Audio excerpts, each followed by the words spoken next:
Hi guys! Welcome back to my YouTube channel. It's Clat Vlogs Cover aka Clat ni Kobe Agalan. And for today's video is inimbitahan po tayo ngayon na mag-guest sa singing competition para sa piyesta ng aming barangay. Tara guys! Outfit check! Okay, so for today's video, nakaboots ako, kaya natangkad. And of course, nakapalda ako and nakaganto ako ng sleeve kahit mainit, pero okay lang. At least naka-electric pan ako. Ayan. Mamaya-maya guys, aalis na tayo. Tara guys! So guys, napunta na kami sa fort. Let's go!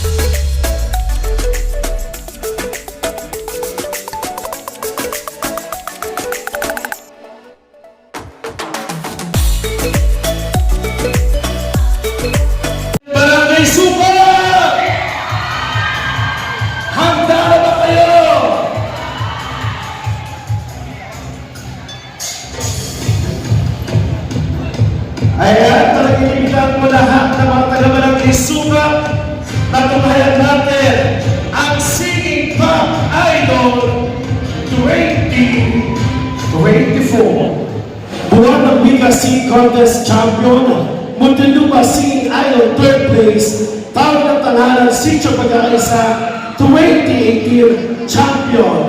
Tawag ng tanghalan Sitio Pag-aisa 2022 Champion, Sukat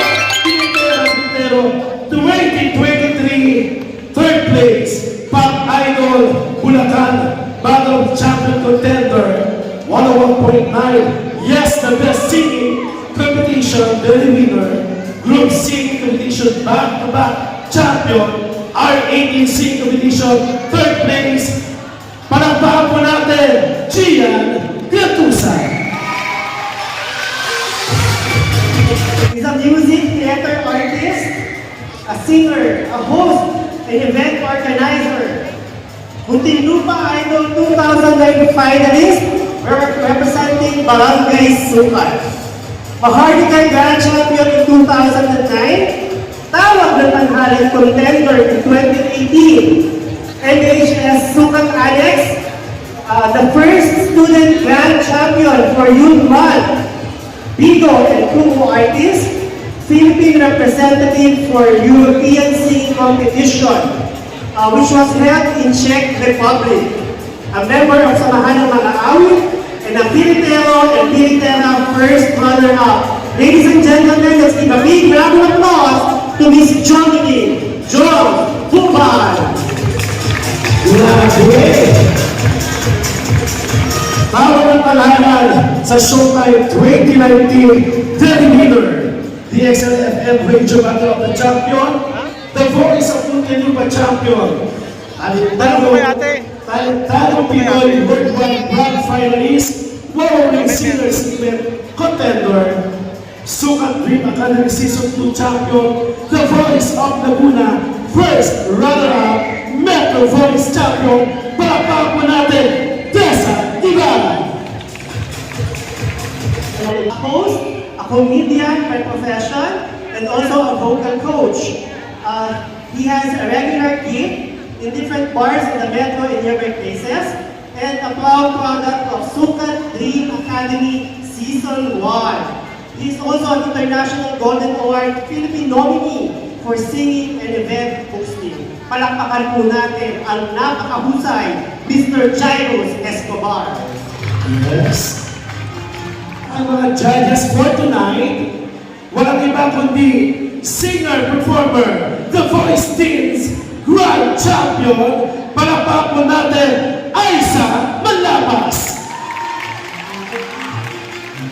At the age of 3, naging Grand Champion siya sa Paling Singing Regional Level, representing Barangay Sukat, Muntinlupa.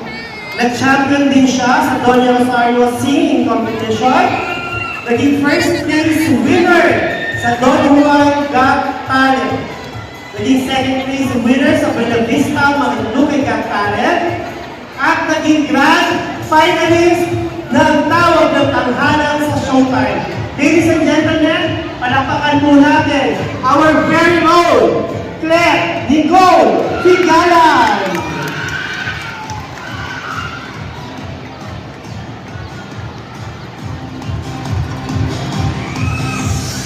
What's up mga kabarangay?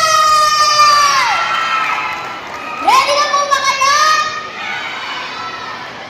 Thank you po sa pag-invite dito sa akin. Sana po magustuhan niyo po ang intermission number ko.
Alam mo, boses ko yun dati eh.